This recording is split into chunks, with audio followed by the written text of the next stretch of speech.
Rio wakes up and finds himself in a realm of clouds with an angel standing in front of him. First of all, the angel informs him that he recently died, but he also says that Rio won't be going to the afterlife. Long story short, that damn truck got another one, so now Michael has to send Rio to another world so he can start a new life. From the information Michael has, Rio isn't going to receive any special mission or task to accomplish in the new world, so he is free to do whatever he wants. Rio says he would like to live a slow and relaxing life, and Michael is fine with that, but first he needs to give Rio a basic rundown of the world he will be reincarnating into. It is a magical world called Phi, and roughly 20% of the population can cast spells with their natural elements. With that said, the element Rio is most compatible with is water, and since he requested a slow, relaxing life, Michael took the liberty of setting up a small house with a starter pack and a barrier around it to keep monsters away. As a part of his starter pack, Michael has also prepared an ice house with 2 months worth of food in storage, so Rio won't have to worry about going hungry for a while. He also bought a book with detailed descriptions of all the monsters Rio might encounter in the area. This is going to be helpful when Rio eventually encounters the beasts of the forest, but for now, he wants to try out his new magic. He heads outside and yells out the incantation water ball, causing a sphere of water to appear in his hand, so magic seems a lot easier than he expected it to be. But he can also do it by just thinking of a water ball, so the incantation isn't really necessary. Now that he knows he can use magic, he heads straight for the bathhouse and starts filling the tub with water, but he soon realizes that he only knows how to make warm water. There's no way he can enjoy a bath that isn't hot, so he heads outside and immediately starts working on a fire to heat up the water. But unfortunately, he has no idea how to start a fire like this. He eventually gives up and lays down on his back, but then he looks up at the sun, and it gives him a good idea. Rio grabs a basin and fills it with water, then he tries focusing on it to compress the water while removing the heat. Eventually, ice begins to form, and after a little more practice, he is able to shake the ice into a magnifying glass so he can use the sun to start a fire. He then uses that fire to heat up a nice bath, so by the end of day 1, he can finally relax. With what he learned from creating the ice, he should be able to create hot water on his own if he just adds heat to the water instead, so he will have to start practicing that soon. The next morning, Rio is having breakfast when he starts thinking about his future. Michael only gave him 2 months worth of food, so he's going to have to go hunting eventually to replenish his stock. However, he's pretty sure a single knife won't be enough to handle the monsters out in the forest, so he decides to start training his offensive magic. The first thing he does is try shooting a water ball at a tree, and it works just as he had expected it to, but a little ball of water probably isn't going to be very helpful in combat. However, he knows of a way to make the water's impact stronger, so he forms another water ball, but this time, he concentrates all the water into a single point for extra pressure. It's a great idea in theory, but he still isn't skilled enough to put much force behind it, so his water jet is the equivalent of a squirt gun right now. Rio thinks back to something Michael told him before he reincarnated. Magic is all about imagination, so he needs to have a clear picture of what he's trying and continue working towards it until he gets better. After a few days of constant practice, Rio's water jets are starting to look decent, but it's still nowhere near strong enough to kill a monster yet. Additionally, Rio has also managed to get the hang of creating hot water, so he can now make warm baths for himself when he wants, although he still needs to work on temperature control.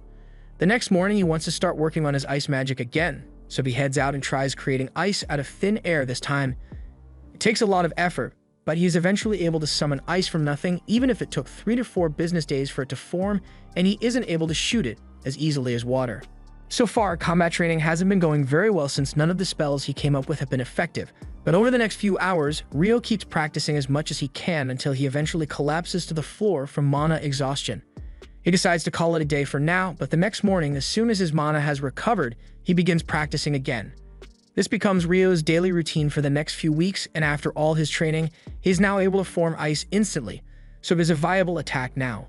With his new arsenal of attack spells finally complete and his food supply running low, Rio heads out into the forest for the first time to begin his hunt.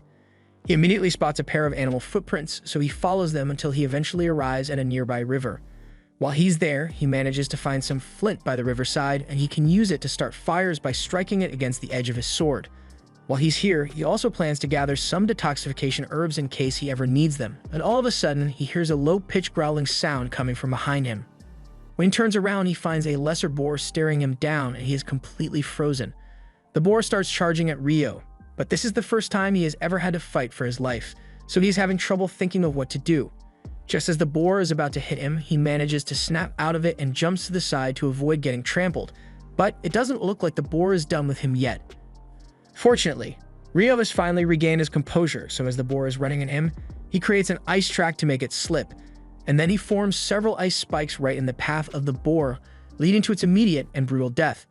After processing the boar meat, Rio takes a look at the monster book to read about it, and apparently the lesser boar is the weakest monster you can encounter in that forest. The whole book is meant to be a guide for beginners, so most of the monsters in it are pretty basic, but there are 2 extra pages at the end of the book which seem important. One page talks about dragons and how they are creatures powerful enough to destroy entire cities on their own. The book recommends running away immediately if he ever encounters one because he'd stand no chance of defeating it, although he probably wouldn't be able to outrun it either, so he'd be better off begging for mercy. There's also a page here talking about something called a demon, but there's not a lot of information on it, so all the book says is that if you ever run into one, you're doomed. The next day, Rio goes out hunting again, but while he wasn't paying attention, he is suddenly attacked from above by a giant assassin hawk.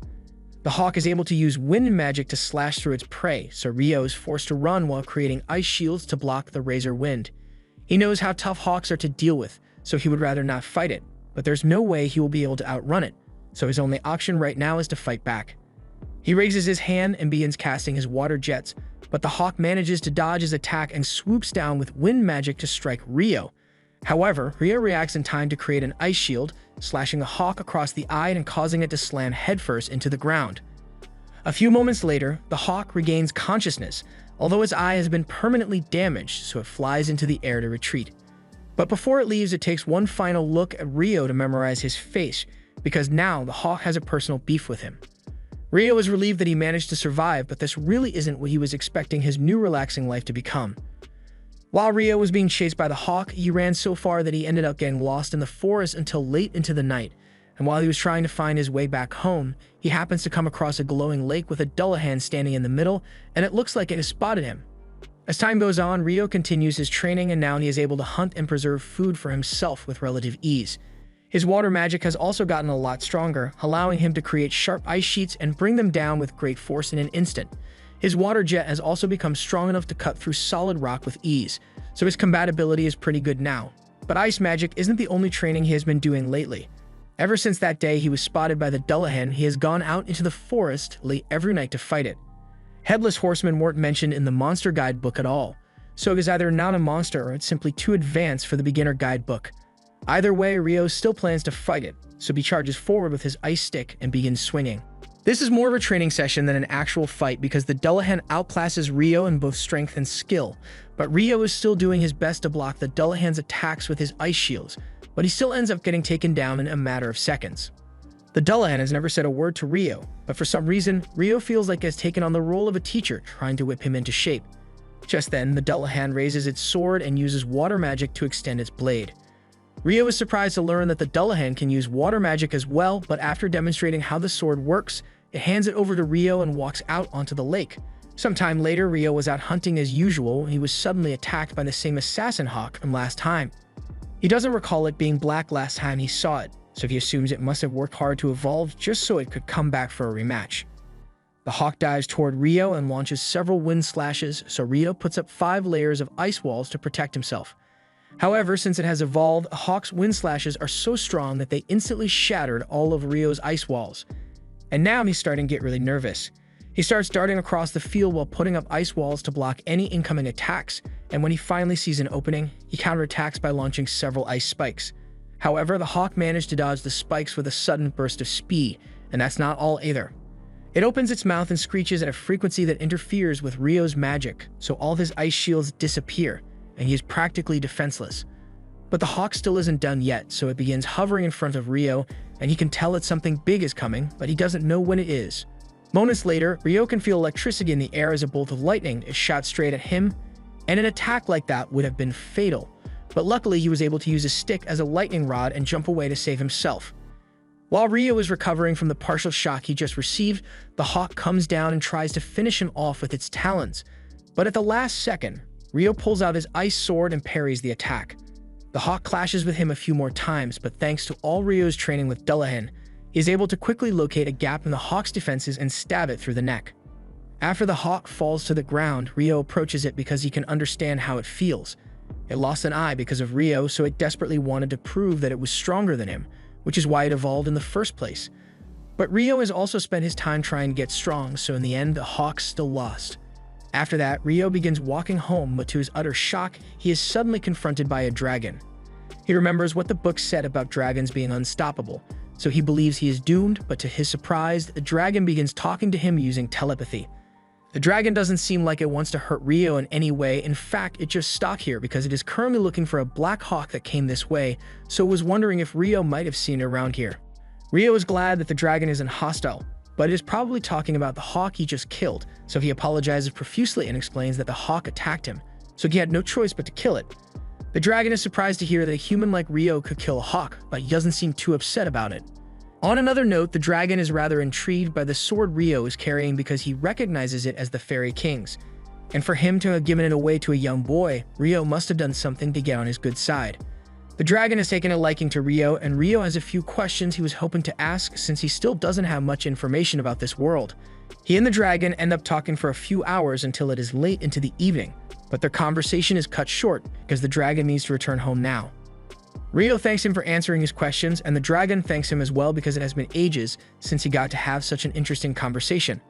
The two of them say their goodbyes, but while that is happening, Michael is up in heaven reviewing the paperwork for Rio's reincarnation when he notices something he missed earlier.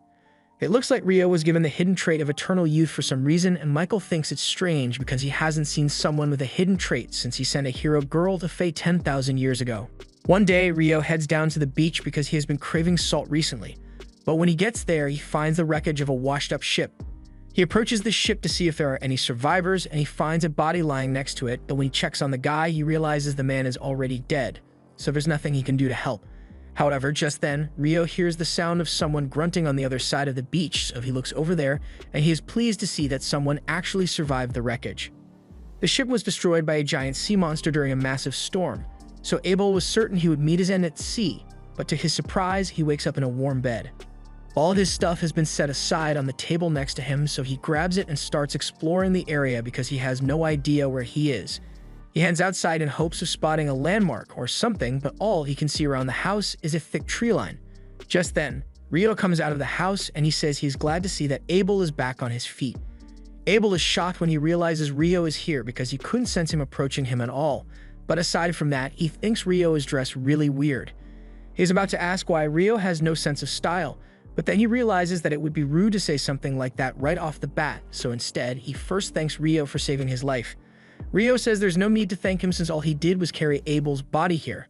But unfortunately, Abel was the only one left alive by the time Rio found them, so the rest of the people aboard the ship are long dead. Abel is a bit surprised that other people washed up alongside him, but he tells Rio that he doesn't have time to worry about their deaths too much because everyone else on that ship was an illegal smuggler. Rio isn't exactly sure what Abel means by smugglers, but for now, Abel must be pretty hungry after surviving a wreck like that, so Rio offers to make some lunch for him. While they are eating, Abel eventually asks Rio why he's wearing nothing but a loincloth, so Rio explains that he doesn't have any clothes to wear.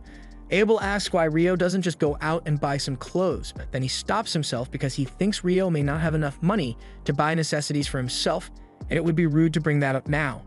Rio is indeed broke AF right now, but even if he had money to spend, he wouldn't be able to buy anything because there are no towns or villages anywhere near his house. Abel is shocked to hear that, but for someone living out here on their own, Abel is impressed by how well Rio is doing for himself. He asked Rio if he used that knife on the table to hunt for the meat they are eating right now, but Rio says the knife is mainly for butchering his catches. When he goes out hunting, he usually just uses his water magic, and as proof of his ability, he creates a little water to fill a jug. Abel is amazed because even on the Central Plains, only about half of the people there can use magic. Rio, on the other hand, is shocked to learn that magic is so common since Michael told him that only 20% of the population can wield magic. After lunch, Abel asks Rio to lead him back to the shipwreck because there's something there that he needs to check. Rio agrees to lead Abel back to the coast, and while the two of them are walking, Abel asks Rio why he doesn't use a magic staff even though he's a magician. Rio is a little confused since he has never needed a staff, but Abel then realizes that if Rio can't buy clothes, then of course he wouldn't be able to buy a staff either. To make up for his rudeness, Abel asks Rio to let him handle all the fighting if they run into any trouble along the way. Rio tries telling him that that won't be necessary since he can already handle all the threats in the forest on his own, but Abel insists since he wants to contribute somehow. The two of them eventually arrive at the wreckage, but to Rio's surprise, all the bodies have disappeared. He thinks a monster must have shown up and eaten the bodies at some point, so Abel was really lucky that Rio found him before anything bad had happened. After searching the wreckage for a while, Abel realizes that what he's looking for isn't here, so he stops looking. Rio asks him what he plans to do now, so Abel says he's going to regroup with his friends, although that's a lot easier said than done. Heading to the town of Loon would be a good start towards getting him back to his friends, but he's pretty sure that this place is way down south of Loon, and he has no idea how long it will take for him to get back. He fears he may have to brace himself for a long and lonely journey, but then he comes up with an idea and asks Rio if he'd like to come with him. Rio is a little stunned by the offer, but Abel says he's not familiar with this area at all, so he can really use a guide to help lead him back. Rio thinks about it for a second, and there really isn't much reason for him to stay here at this point. He's also curious to learn about what the other people of this world are like, so he agrees to accompany Abel. However, he has a few things he needs to take care of first, so he asks if it's okay for them to leave tomorrow morning. Abel has no objections, so they head back to Rio's house for now, and later that night, Rio prepares to head out into the forest alone. Abel thinks it's odd that Rio would want to go out to see someone at this time of night, especially since he said there were no other people in this area, but he also doesn't want to pry into Rio's personal business too much, so he doesn't say anything. Rio heads into the forest and eventually meets with Dullahan. He informs them that he will be leaving the forest for some time, and this may be the last time they get to spar together for a while, so he plans to fight as hard as he can. Rio readies his sword and charges at Dullahan, and Dullahan is still able to block all of Rio's attacks, but with how much Rio has improved, his attacks are strong enough to actually push Dullahan back for a change. However, Dullahan's skill is still far greater than that of Rio's, so after a long battle, Rio falls to his knees in defeat. Now that their match is over, Dullahan slowly starts walking back out onto the lake, so Rio gets up and thanks it for all the training it has given him. It's all thanks to Dullahan's help that Rio has been able to survive in this forest for so long, and Dullahan has come to think of Rio as his precious student, so as a parting gift, it presents Rio with a special robe, and Rio is really grateful. The next morning, Rio and Abel are finally ready to leave on their journey, and as they walk away, Rio says one final goodbye to his first home in this world.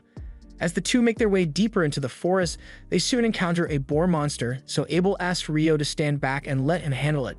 He draws his sword and charges at the boar while calling out a combat skill called Total Impalement, and in an instant, a hole is blown clean through the boar's body. Rio is amazed by what he just saw, so he asks Abel what combat skills are, and Abel explains that those who can't use magic fight with techniques called combat skills, which allow them to do incredible things like what Abel just did to that boar.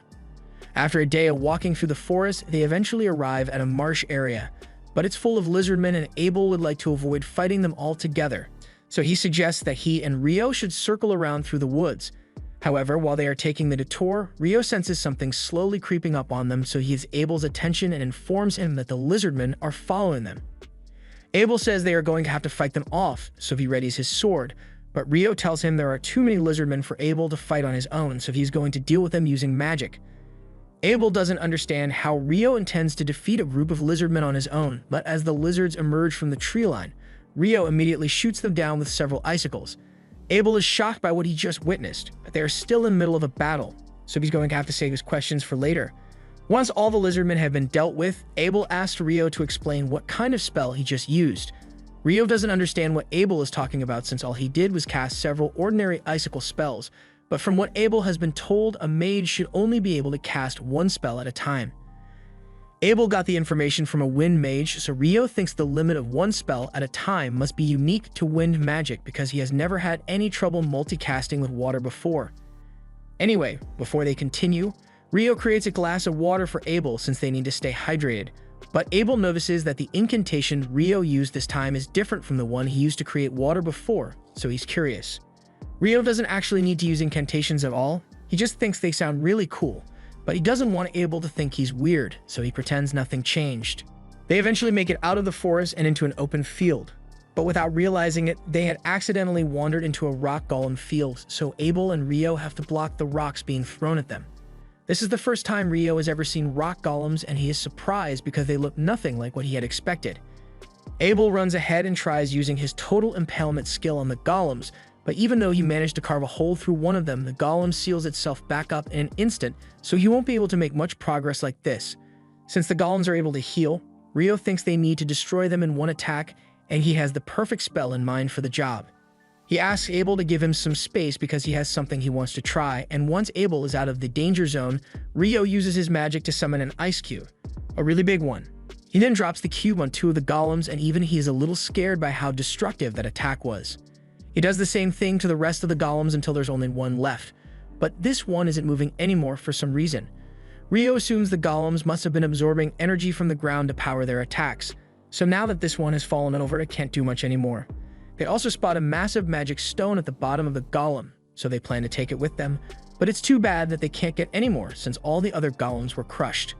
The two of them set up camp for the night, and while they are talking, Abel mentions something about dungeons having monsters like golems. As soon as Rio hears the word dungeon, he becomes incredibly excited and asks why Abel didn't mention anything about dungeons earlier. Abel didn't think Rio would be so interested in the topic, but if he really wants to see a dungeon so badly, then he's in luck, because the only dungeon in the Central Plains is located in Lune, the town they are headed for. Rio asks if there's anything else he should know about, so Abel asks if he knows about the dwarves and elves. Rio has heard a little about them, but he wants some more details, so Abel explains that dwarves are strong, short people who are good with crafts, and there are quite a few of them in Lune. But as for elves, most of them live in wooded areas and don't interact with humans often, so Abel only knows of one elf in Lune.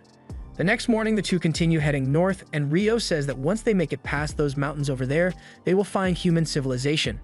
Abel has been trying avoiding prying too much into Rio's personal matters, but he's really curious as to how on earth Rio knows where he's going when he has never actually been to a human village. The truth is, Rio got all this info from his conversation with the dragon, but he is pretty sure saying that would freak Abel out, so he tells him he's better off not knowing. A few moments later, Rio senses something terrifying nearby, and to both his and Abel's horror, they are confronted by a giant griffin. Neither of them has what it takes to defeat a monster like this, so Rio thinks quickly and reaches into his pouch, throwing the meat he saved for later into the air. Abel does the same, and the griffin immediately snatches it out of the air. It now has enough food for the day, so it decides to leave the two of them alone, and they are both incredibly relieved that they managed to survive. Abel says monsters like griffins haven't been seen near humans for centuries, so it is likely that this mountain is keeping a lot of the more powerful monsters away from civilization. But if that's the case, then they are bound to run into even more monsters here. And it looks like he was right, because not long after, they both encounter a group of wyverns. Abel thinks they should circle around to avoid fighting them, but that would take way too long on a mountain, and besides, while the griffin may have been too much for Rio to handle, he knows he's strong enough to beat the wyverns. So he runs out from cover and uses several icicle spears to bring the wyverns down. Abel is astonished by how easy that was, since wyverns usually require 20 adventurers to defeat, but as long as they made it out in one piece, he's not complaining. Rio and Abel continue fighting their way through the mountain after that, and eventually, they manage to make it to the other side, so they are one step closer to making it back to civilization. After a few days of fighting their way through the mountains, Abel and Rio finally make it out into the plains. Rio is a little disappointed since he was having so much fun slaying all those wyverns, but Abel doesn't understand how he could call that fun. However, he does admit that all the wyvern stones they collected are a nice bonus, so this trip was really productive. Abel eventually spots a road in the distance stretching from east to west and recognizes it as the one that leads to the town of Kailati, so if they go in that direction, they should arrive pretty soon. Rio is looking forward to seeing what the cities in this world look like, and since they'll be stopping in Kailati for a while, Abel suggests Rio should try the food there because it's really good. The two eventually arrive in Kailati, and the first thing they do is head to a restaurant. There, Abel tells Rio that he should probably register at the Adventurers Guild once they get to Lune, since it would act as an identification card for him. That way, he'd be able to travel to any city in the kingdom without Abel needing to vouch for him like he did for Rio to get into Kailati. Additionally, Rio would also be able to sell all the magic stones he collected at the guild, so it's the natural thing to do. Just then, their food arrives, and Rio is shocked when he sees what's in the plate in front of him, because it's curry. He never even considered that curry might exist in this world, and as someone who has been eating bland meat and vegetables since he got here, he is dying for some spice. The next day, Rio and Abel leave Kailati to continue their journey, and after a while, they finally arrive at the city of Lune. As they approach the gates, the guard posted out front recognizes Abel, and he is shocked to see him because he was declared missing months ago. Abel says it's a long story, but basically the only reason he made it back alive was thanks to Rio. Nymer enthusiastically shakes Rio's hand because he is grateful that he saved his friend. Nymer is still on guard duty, so he doesn't have time to catch up properly with Abel, but he does ask where Abel is headed. Abel says he's going to go to the guild first since everyone there is probably still worried about him, and while they are at it, he plans to get Rio registered as an adventurer. Normally, you'd start out as an F rank, but with an endorsement from a high-rank adventurer like Abel, Rio should be able to start at D rank. Anyways, when your rank is high, you'll be allowed to take on quests with higher difficulty, and in turn, you'll get better rewards. But considering the number of Wyvern gems Rio got, Abel doubts he will need to worry about money for a while. Rio asks if Wyvern gems are really all that valuable, and according to Abel, they are so valuable that selling them all at once might cause the market to crash. So he's probably going to have to let the guild master figure out what they should do with them. Once they arrive, Abel walks in, and as soon as he is seen, everyone gathers around because they all thought he was dead. It's clear that Abel is really popular here, and Rio doesn't want to get in the way of Abel's reunion, so he decides to step out for a moment. He starts taking a walk through the city when all of a sudden, he bumps into an elf girl, and she happens to recognize his robe as one that can only be gotten from the King of Fairies. If Rio was given a robe, then the King of Fairies must have really taken a liking to him. She thinks Rio is interesting, so she'd like to talk to him, but she's got urgent matters to attend to, so she has to go. Rio is about to chase after her, but at that moment, Abel comes out looking for Rio because he wants to introduce him to all the people at the guild. Abel tells everyone that if it weren't for Rio, he never would have been able to return home. The guild patrons are all really thankful for Rio's help, so they give him a warm welcome, and Rio is starting to like it here. After Rio's introduction, Abel takes him to the front desk so he can get registered, and while he's there, he asks the receptionist, Nina, if it would be possible to raise Rio's rank to D with his endorsement. Nina is surprised to hear this since Abel has never endorsed someone before, but Rio is more than qualified. Nina says there should be no problem ranking Rio up, but they will still need to do a proof of strength test, so Abel plans to go talk to the guild master about it. Nina says the two of them can wait in the meeting room while she calls the guild master over, so Rio and Abel take a seat. As soon as the guild master is informed that Abel has returned, he rushes into the meeting room, and he is incredibly relieved to see that Abel is still alive and well. Abel apologizes for making the guild master worry so much about him, but Hugh is just glad to see him again. He then notices the young magician standing in the back, so Abel introduces Rio as the boy who saved his life. Anyway, Abel mentions that he was hoping to rank up Rio's registration with an endorsement, and Hugh is fine with that. But he's still going to need to confirm Rio's strength before he can authorize any upgrades. Abel tells him that won't be a problem because Rio is a lot stronger than he looks, and as proof, he shows him the bag full of wyvern stones. After inspecting the stones, Hugh confirms that they indeed belong to wyverns, but he is starting to get concerned because if there are this many wyverns in the area, they could overrun the country in an instant. Abel assures him that he doesn't need to worry about that since the wyverns they encountered were south of the Malefic Mountains, so they won't be coming here anytime soon. Rio is baffled by the mention of the Malefic Mountains because he has never heard of that place before, but Abel explains that those were the mountains they passed through to get here. The Malefic Mountains are so dangerous that even high-rank adventurers don't go anywhere near it, so the fact that Rio and Abel made it through these mountains alive is an amazing feat on its own. Abel asks if this will be enough to prove that Rio is strong, and Hugh agrees that Rio is definitely qualified for the rank up. Just then, the members of Abel's party show up because they heard the news that Abel was alive and well, so they had to come see him in person. Abel apologizes to his teammates for making them worry, and they probably got a lot of catching up to do, so Hugh says he will let them use the meeting room while he gets started on the paperwork for Rio's rank up. Hugh leaves Rio into another room, and Mina later comes in with the items for Rio's guild registration. First, they need to fill out his form, so Nina asks him a few questions about his class, and Rio answers that he's a water magician. He has also never been in a dungeon before, so Nina suggests he should take part in the dungeon training course that's held every month. Rio seems really excited about getting to see a dungeon in person, so he agrees to sign up for the training course. Nina tells him the course starts in 2 days at 9 o'clock, and Rio is surprised. He wasn't expecting the people of this world to use the same units of time he's familiar with. Moving on, Nina asks Rio to place his hand on this crystal to complete his registration, and when he does, all of his information is filled out onto a guild card. This guild card will be Rio's ID from now on, and now that he's officially registered, he heads outside to meet Abel. He asks what Abel wants to do now, and he says he intends to buy Rio some new clothes and a staff as a way of showing his appreciation, and Rio appreciates the gesture, but he has never really needed a staff. Most mages require staves to use their magic, but for Rio, he's perfectly capable of casting magic without one. Besides, he uses a sword for close combat anyway, so his staff would only get in the way. More importantly, Rio has a couple of questions he'd like to ask Abel. They spend a few hours talking, and Rio finds out that this world uses a 24-hour day system just like Earth with 7 days a week and 30 days a month. It also uses the metric system for measurements, so Rio assumes someone must have been reincarnated here before him and had a huge impact on the way the world works now. It's getting pretty late now, so Abel thinks it's about time he heads back to the guild, and as the guest of honor, he says Rio has to come too. Rio doesn't know what he means by that at first, but when they return to the guild, he realizes that a party has been organized for him and Abel. Everyone is in a good mood, so the party is really lively.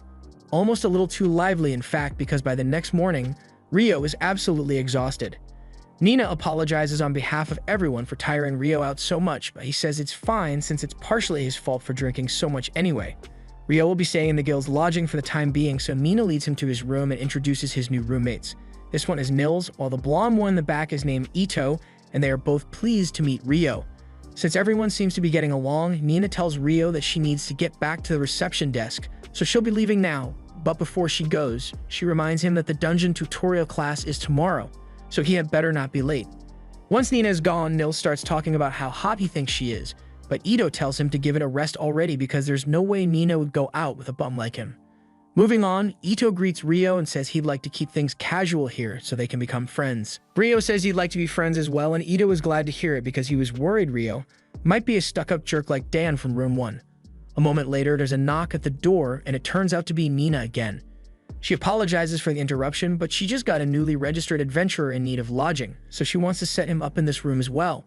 He says his name is Amon, but the others are surprised that he's an adventurer since there's no way he's old enough yet. Amon admits that he's still only 16, but both his parents are dead, so he didn't have many options to make a living.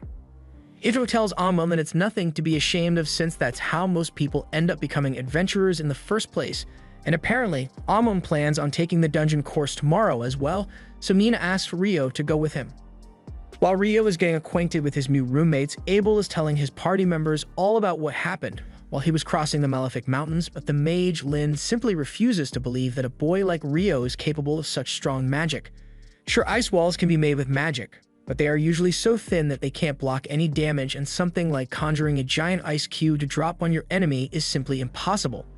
Abel asserts that he saw Rio do it with his own eyes, but Lynn still can't accept it. Power like that goes against all the fundamentals of magic that she spent her life studying, and she's getting angrier by the second at the thought that a kid is way more powerful than she is. But Abel is still confident that he knows what he saw. From what Abel has described, the only other person with similar abilities they can think of would be the famous Inferno Magician. The Inferno Magician is a legendary hero capable of wiping out thousands of Imperial soldiers with a single chant and burning wyverns to ash in an instant.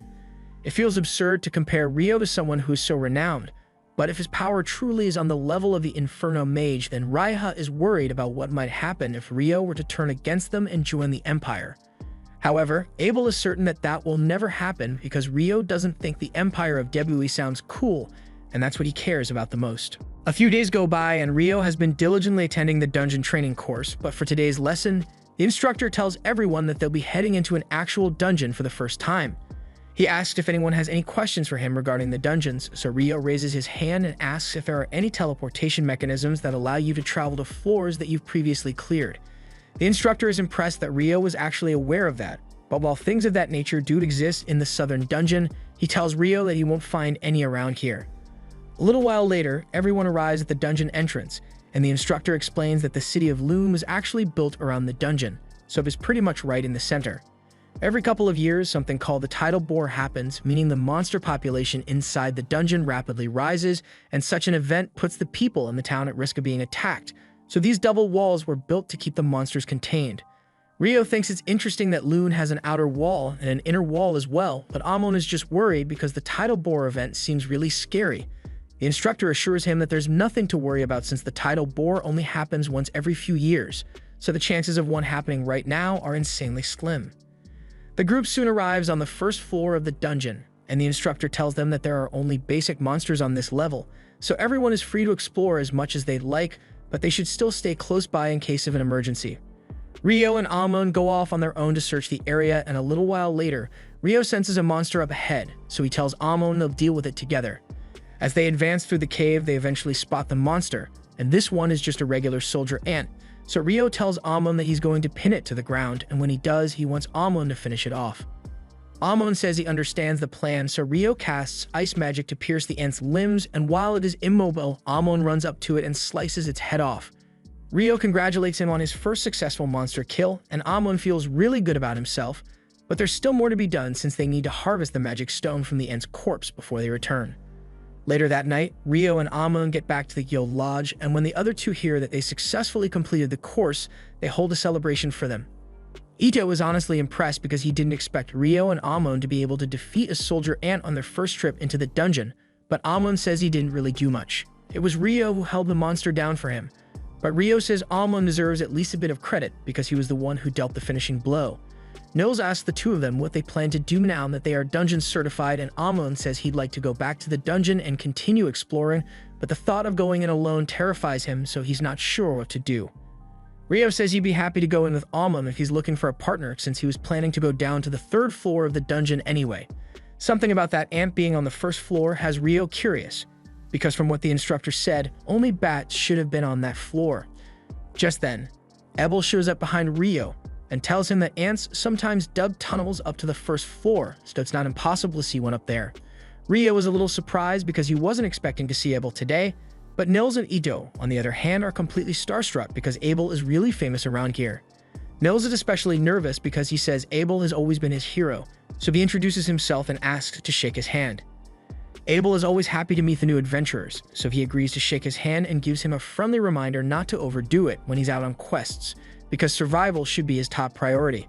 Rio asks Abel what he's doing here at this time of night, so he explains that he and his party actually just got back from a particularly long quest, so they are here to debrief the guild master on what happened. Speaking of his party, they walk in looking for him, and they are getting sick of Abel sneaking off whenever they have meetings to get to. So Warren throws him over his shoulder and carries Abel out of the room. Rio finds the whole thing amusing, but then he notices Lynn staring at him like she's got a bone to pick even though he barely knows her. Ria tells Lynn to stop being creepy and hurry up since they still need to go talk to the guild master, and she then apologizes to Rio for interrupting his conversation, but Rio says he doesn't really mind. On their way out, Ria scolds Lynn because it's rude to stare at people like that, but Lynn couldn't help herself because there's no way she wouldn't be curious about Rio after learning that he's supposedly an incredible mage. To be honest, Ria is also interested in seeing what Rio can do, but Abel tells them there's no need to rush because sooner or later, they'll get a chance to witness Rio in battle. The next day, Rio and Amon head down into the dungeon again, and they agree to use the same strategy as the day before, so Rio uses his ice magic to incapacitate the monsters and Amon finishes them off with his sword. While they are taking a break, Rio asks Amon where he learned to fight because his style reminds him of the one Abel fights with. Amon explains that he was taught by an old man named Kiro, and Kiro apparently studied the sword from one of the famous sword schools in the royal capital, Hume. So that's most likely what Amon's style is based on. Rio thinks it's neat and efficient, but you notice that Amon gets tired out a lot when he uses it, so he might need to work on his stamina a little more.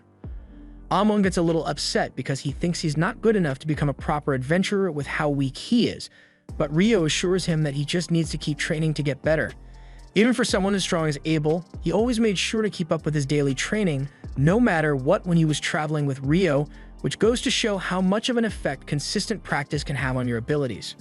Early the next day, Rio prepares to head out again, but this time he's not heading into the dungeon because he has other plans.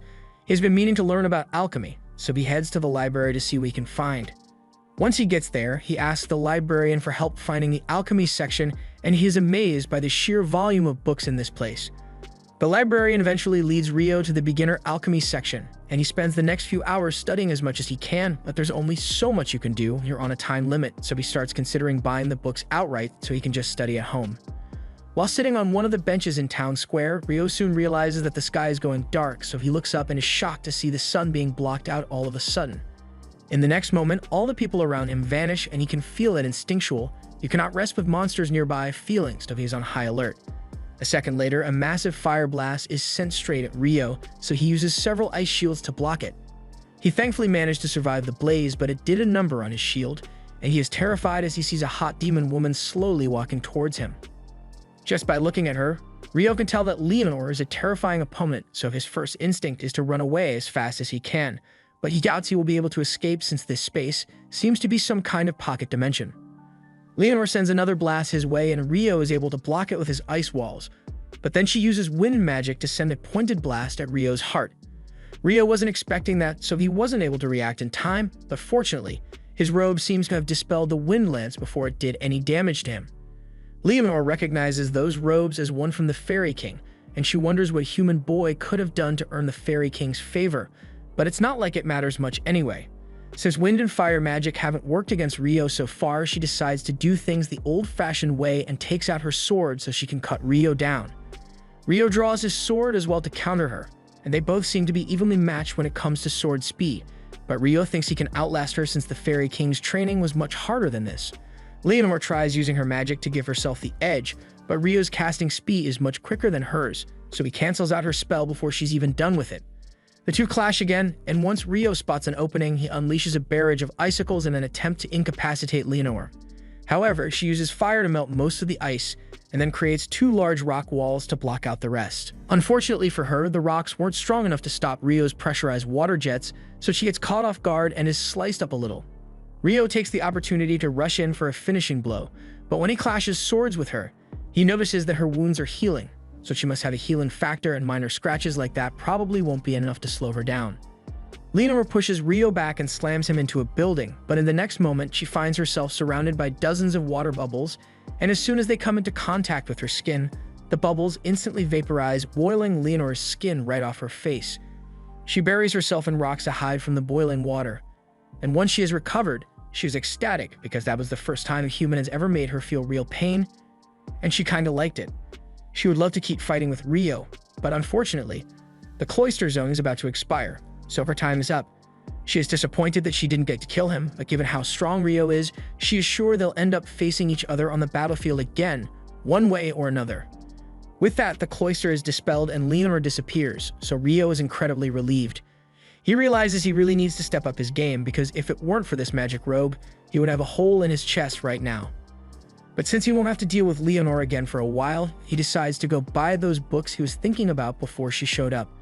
Rio heads to the guild to check his account balance, and to his shock, he's loaded.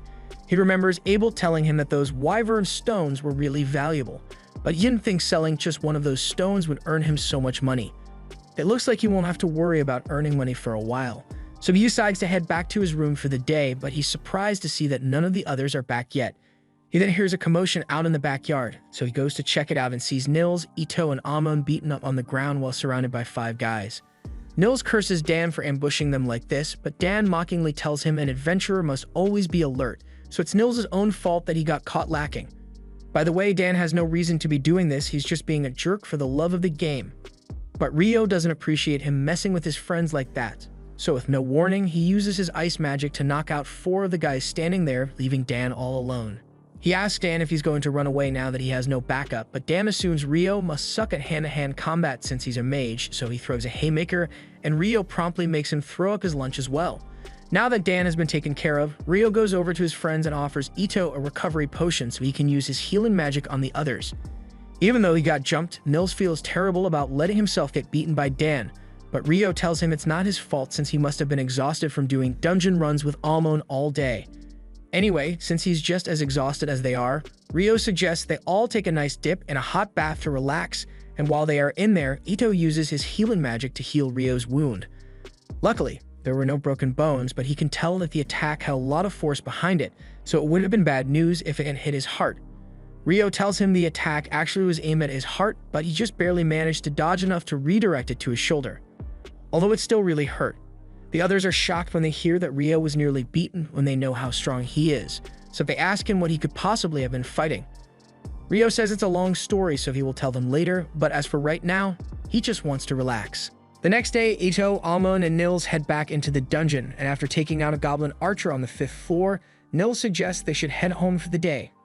It hasn't been long since they got here, but goblin archers aren't supposed to show up on the 5th floor, so he has a bad feeling about this. Besides, they already made more than enough money for today, so he doesn't want to take any unnecessary risks. And it's a good thing they decided to turn back here, because further down the cave, there was a monster which would have absolutely destroyed them if they ran into it, especially since Rio isn't here. Speaking of Rio, he is currently outside the city because his battle against Leonor made him realize how much he needs to improve.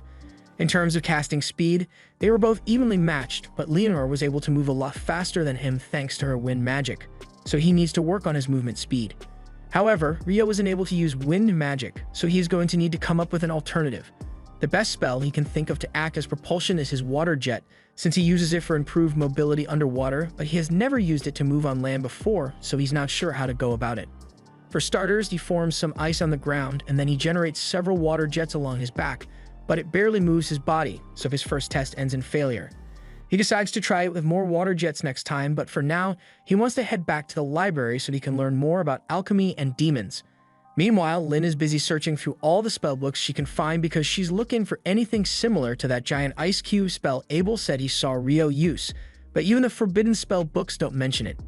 If Rio actually pulled it off, then it would have to have been an original spell, but a spell like that would require an incredible amount of mana, so she still finds it hard to believe that Rio was able to do it so casually. Just as she is putting the book back, the elf girl from earlier, Sarah, walks in and she seems to be good friends with Lynn, so she asks what she's doing here. Lynn explains that she was just trying to locate a spell in one of the spellbooks, but she couldn't find what she was looking for. Sarah says she's sorry to hear that and she'd love to help Lynn search, but she just got back from a mission to the royal capital, and she's late for an important meeting. Back at the guild, the boys head over to the front desk to give Nina a report on their dungeon exploration today. Nina is surprised to see them back so soon since they usually spend a lot more time in the dungeon, but Ito tells her there's actually a reason they came back early. He shows her the magic stone they got, and after inspecting it, Nina confirms that it really does belong to a goblin archer. A goblin archer showing up on the 5th floor is practically unheard of, so she rushes off to inform the guild master, but before she goes, she thanks the boys for the valuable intel. Once the guild master hears the news, he is just as shocked as Nina was because goblin archers aren't meant to show up until the 10th floor, so encountering one on the 5th floor means something is terribly wrong. The guild master asks Nina how many high-ranking parties are still in Loon at the moment, and right now, the only ones available are Abel's party, Crimson Sword, and a White Brigade party, so the guild master asks Nina to call them here so he can deliver the news in person. A little while later, Abel and the others arrive at the guild in response to the guild master's summons, but Abel isn't exactly thrilled because he heard White Brigade is going to be here as well, and he hates having to talk to their leader. Once they arrive, Abel sees the leader of White Brigade, Phelps, already seated, so he gives him a shallow greeting. And now that everyone is here, the guild master informs them that he called them here because he'd like them to investigate the recent strange occurrence in the dungeon. Just recently, a group of new adventurers claimed to have run into a goblin archer on the 5th floor. Abel asks him if he is certain that a goblin archer really appeared so high up, and the guild master says he has already been given irrefutable proof, so the intel is correct. That's why he wants to hire both parties to go investigate the dungeon in order to check for signs of the Great Tidal Bore. It has been 10 years since the last one, so there's a good chance that another tidal bore is going to happen soon, and they need to be prepared. Both parties will be paid 100 gold up front and 200 upon their return, but the goal of this mission is simply to investigate, not to fight, so if they find evidence of the tidal bore, they are to return to the surface immediately and inform him. From there, the guild master will close the double walls around the dungeon until he gets back up from the regional knights. The guild master has already gotten permission from the local lord for it, but he still needs to inspect the dungeon to take any action, so he asks them if they are willing to take the job. Both Abel and Phelps agree on behalf of their parties, so the investigation is set for tomorrow morning. The next day, Rio wakes up early because he plans to go to the city's northern library to learn more about alchemy. Ito tells him the northern library is only accessible to people who are D rank and above, but that won't be a problem for Rio. Although Amon remembers hearing rumors that the forbidden texts in that library are only accessible to B rank or higher, so Rio won't be able to get his hands on those. A little while later, Rio arrives at the Northern Library, and the book selection here is even larger than that of the Southern Library. This place is so big that he's probably going to need help finding the books he's after, but people would probably look at him weird if he started talking about demons all of a sudden. But just as Rio is climbing a set of stairs, he happens to run into Sarah, and they are both surprised to see each other here. Meanwhile, over by the dungeon, the members of Crimson Sword and White Brigade have both gathered outside the gates to prepare for the investigation, but just as the guild master is about to open it, Abel stops him because he has a bad feeling about this. He asks Lynn to use wind magic to scan the first layer of the dungeon before they go in, and when she does, she finds over 100 monsters posted up right at the entrance, meaning the tidal bore has already begun. The guildmaster declares a state of emergency and issues a request for all available adventurers to head to the dungeon and prepare for battle because they are going to need all the help they can get.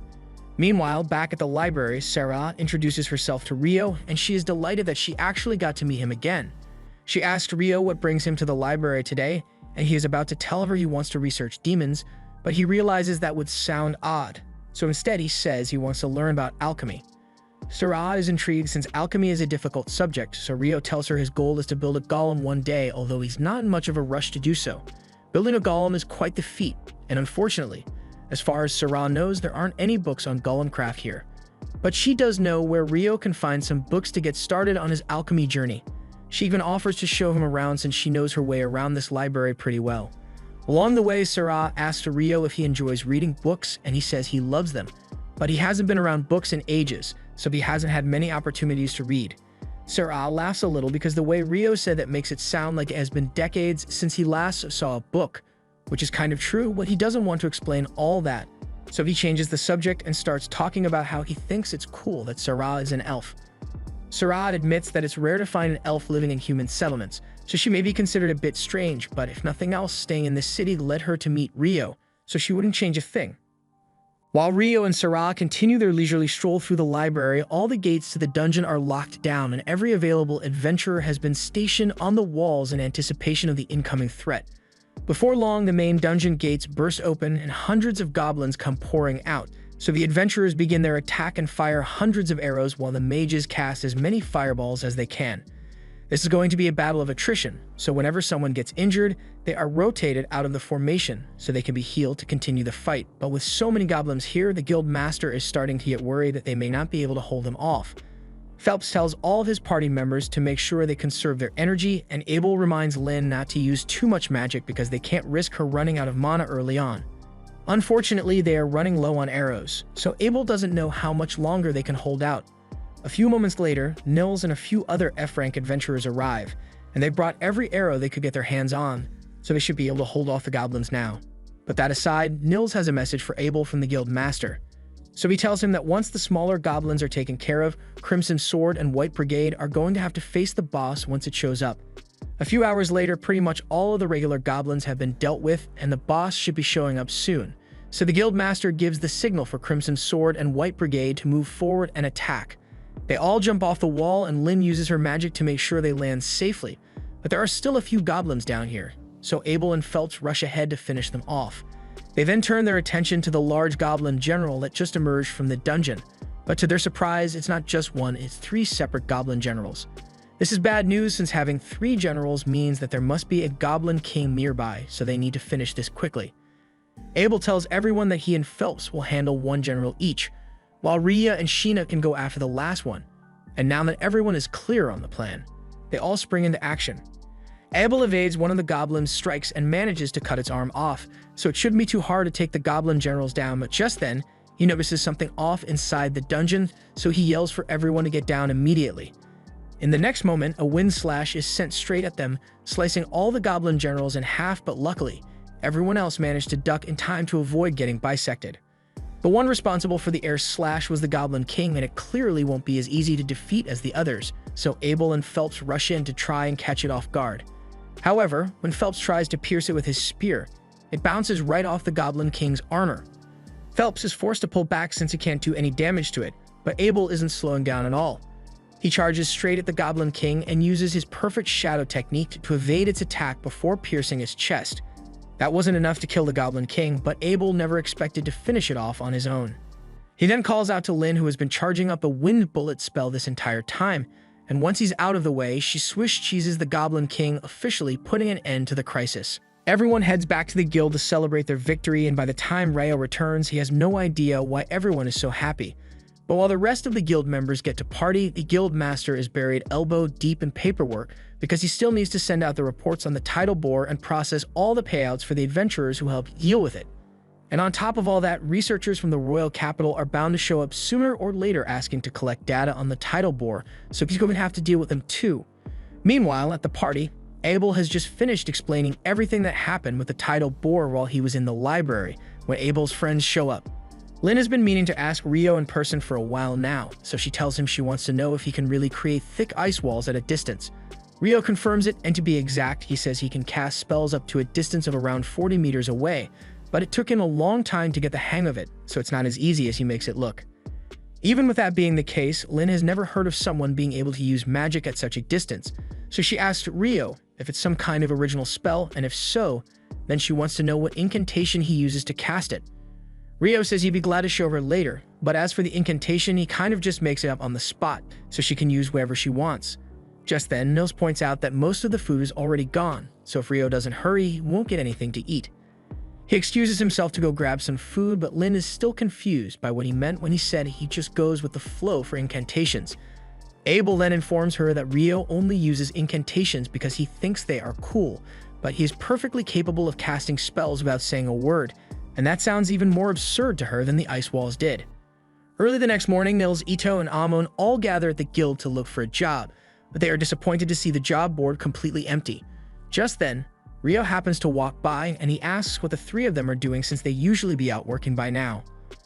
Unfortunately, after the title board yesterday, the dungeon was closed down for inspections, so they won't be able to go there for a while.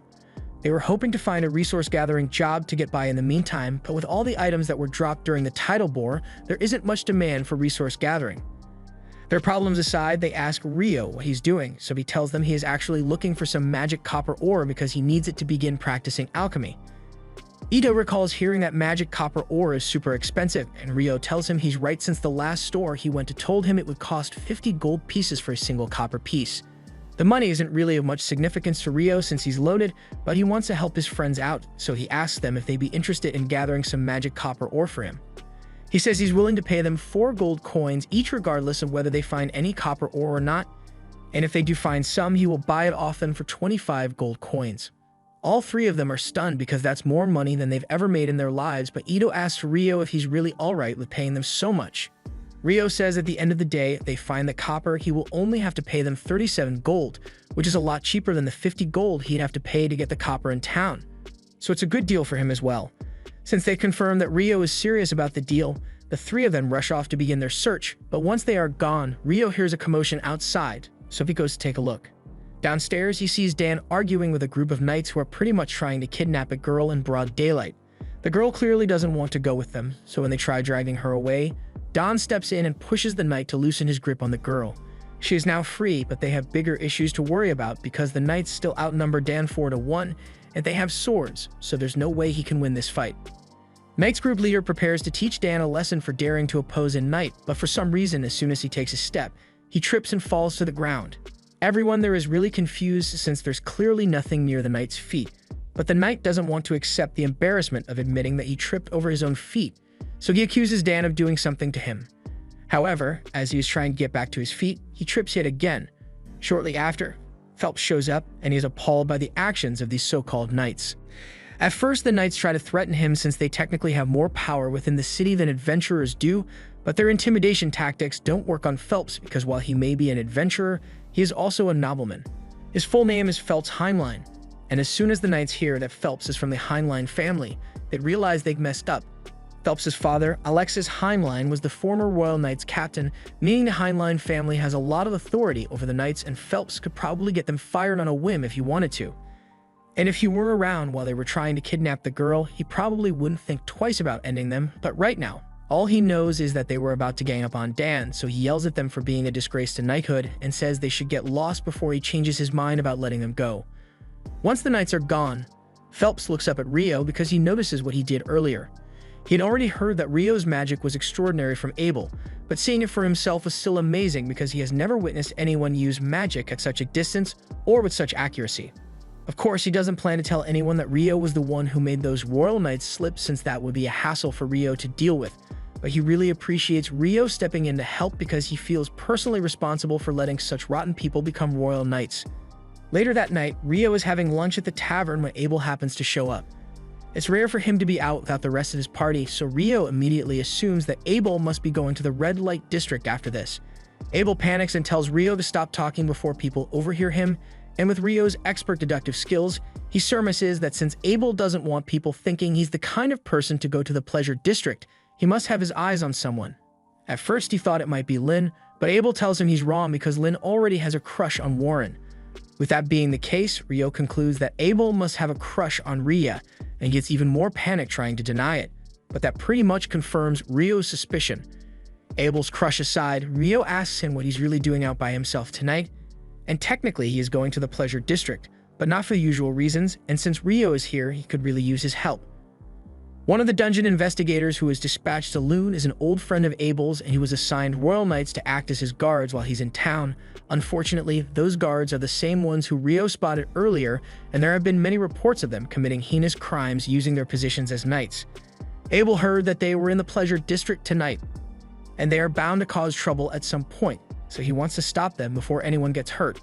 As they are walking, Rio happens to notice two adventurers talking, but he has met every single adventurer in town by this point, and he doesn't recognize those two. Abel tells him that it's not uncommon for adventurers to travel to Loon to explore the dungeon, but the dungeon is closed right now, so it does seem suspicious, especially since the adventurers are dressed in all black and walk away as soon as they realize Rio and Abel are watching them. A little while later, Rio and Abel intentionally walk down a dark alley, and within moments they are ambushed by those shady adventurers. But Rio already saw this coming, so he knocks all of them out by dropping ice on their heads. To be honest, that was a lot easier than he thought it would be, but they still don't know what these guys were up to, so they are going to have to hand them over to the guards for interrogation. Meanwhile, elsewhere in the Pleasure District, Phelps is walking by himself when those knights sneak up behind him. Their leader still feels embarrassed about Phelps getting in his way earlier, so he and the others plan to kill him tonight. But just as they are about to draw their swords, they all realize they can't move for some reason. You see, this whole thing was a trap orchestrated by Phelps, because he is now aware of how sinister this group of knights truly is, and he would be a failure of a noble if he let them continue as things are, so he had Shenna hit them with paralytic needles. And with them stuck in place, he calls upon her fire magic, reducing their bodies to ash until not a trace remains. The next morning, the research team from the capital arrives in town, and just as the guild master had predicted, they immediately cause trouble for everyone by claiming today's entire food provision for their investigation. On top of that, Clive is also demanding that Hugh reopen the dungeon and give him some adventurers for protection while they investigate. Hugh tells Clive he is being unreasonable because they don't know what state the dungeon is in right now, and it could be really dangerous, but Clive reminds him that he has been given full authority over the investigation, so Hugh has to do whatever he tells him. The advisor, Arthur, apologizes to Hugh for Clive's behavior and promises to replace the supplies that were taken from the town, which Hugh greatly appreciates, but Clive still refuses to give up reopening the dungeon to go in. Hugh eventually concedes and says he is willing to open the dungeon for Clive, but he makes it clear that if anything goes wrong, neither Hugh nor the city of Loon will be held responsible. It will all fall on Clive's shoulders. He is starting to have second thoughts now that he realizes he will have to face the consequences if anything goes wrong, but he can't back down now after how much he has argued over this. He eventually agrees to Hugh's terms, but there's still a matter of finding adventurers to accompany the research team. A little while later, Rio is heading to the cafeteria when a girl comes running out and asks him if he can show her the way to the Adventurers Guild. Rio was on his way to get lunch, but since she needs help, he takes her to the guild. The girl's name is Natalie Schwarzkopf, and she's here to deliver a letter requesting the aid of Abel's party in defending the investigation team in the dungeon. Rio is surprised to hear that an investigation team is being sent down there since the dungeon is closed, but Abel is sure someone must have pulled some strings to force Hugh to reopen it. The reason the dungeon was closed in the first place was because decades ago, after a tidal bore, an A-rank party was sent down to investigate, but none of them ever returned. Even her leader, who was practically an S-rank superhuman, was never seen again, and if whatever was down there was enough to take out an S-rank, the guild didn't want to take any chances. So from then on, it became policy to close down the dungeon whenever a tidal bore occurs. Rio is intrigued by the story, but he is also pretty hungry, so he's going to have to go now. Once Rio is gone, Lynn asks if Natalie is really part of the Schwarzkopf family, since they are renowned for their legendary water magic. Natalie confirms it, so Lynn asks her if she has ever heard of magic that allows a mage to create an ice wall at a distance. Natalie says she's not sure something like that is even possible, so Abel tells her that as hard as it may be to believe, Rio is actually capable of creating an ice wall 40 meters away, and on that note, he wants to warn everyone here that under no circumstances are they to pick a fight with Rio. And if they do find themselves up against him, they should just give up and surrender because there's no way they'd be able to beat him even if they all fought him at once. He also tells Natalie that if she ever needs help and she can't find any of them, then she should go to Rio for help. 3 days go by and Rio's friends finally get back from their mission, and they manage to gather 2 magic copper ores, so Rio pays them 90 gold coins in total, and they are really thankful because they won't have to work for a while with this much money. Meanwhile, down in the dungeon, the investigation team has already made it all the way to the 7th floor, but strangely, they haven't seen a single monster yet, so they continue heading deeper. Eventually, they happen to stumble upon a black square in the side of the wall, and none of them have any idea what it is since they've never seen anything like it before, but Clive is ecstatic since this is a prime anomaly for analysis. He immediately orders everyone to set up the measuring equipment so they can send data back up to the surface, and once they do, the analysis team, including Natalie, will begin scrutinizing the data to identify the anomaly. However, as soon as Clive's research team sticks the mana density gauge through the gate, everyone there is instantly teleported away, and the surface team loses contact with them. By the time they realize what's going on, they find themselves in the middle of a grassy plain, and thankfully, none of them seem to be injured, but they have no idea where they are, and they can't see Clive or his research team anywhere. Elsewhere in the fields, Clive had his team begin gathering data on their surroundings as soon as they can, because if his hypothesis is correct, then the gate must have teleported them all to a new location. That means there is a very real risk of being attacked, so everyone needs to be on their guard, but Clive is actually glad that this happened since it will give him greater insight into the theory that the monsters from the tidal bore originated from the 38th floor. And as the one who discovered the teleportation gate, is sure to get a promotion to the head of the department once they get back to the surface. But that's only if they make it out alive, because the creatures down here don't seem like they're going to be friendly. Back on the surface, Natalie and the others on the research team are still trying to figure out what happened to the adventurers when the locator suddenly turns back on. It only transmits a signal for a moment, so it's not enough to communicate, but based on the information they got, it looks like the expedition team somehow ended up on the 40th floor of the dungeon. But that makes no sense since they were on the 10th floor a moment ago. Just then, a man named Christopher walks into the tent, and he introduces himself as one of the researchers from the College of Magic who came to participate in this investigation. He understands that he and Natalie's research team are technically rivals, but he says he needs to know if anything strange has happened in the dungeon, so he would appreciate it if they could tell him what they know about it. Natalie and the rest of the research team are a little hesitant to reveal such sensitive information, so Christopher explains that a little while ago he was entering the dungeon with the adventurers designated for the second research expedition. But just as he was about to cross the threshold into the dungeon, everyone in front of him vanished, which is why he is desperate to find out what happened to them. Hearing Christopher's testimony confirms that the adventurers down in the dungeon really were teleported away, and that explains how that ended up on the 40th floor, but doesn't make the situation any better. At this point in time, the furthest any adventurer has ventured into the dungeon is the 38th floor, and it is said that from that floor onwards, it would be difficult for even an EB rank party to survive, let alone all the C and D rank parties that joined. Fortunately, Abel's party was among the people sent on the first expedition, so he and the others should be able to protect everyone for a while. But things are going to get bad really soon if they don't figure out a way to rescue them. When Natalie hears that Abel and his entire party are stuck in the dungeon, she remembers what he told her before he went in. So she rushes off to the library to find Rio and ask him for help. Meanwhile, back at the guild, Nina enters Hugh's office and informs him that something has gone wrong with the investigation. The team that was set in randomly disappear after stepping in, and all contact has been lost, so Dean Christopher is requesting Hugh's presence so they can figure out what's going on.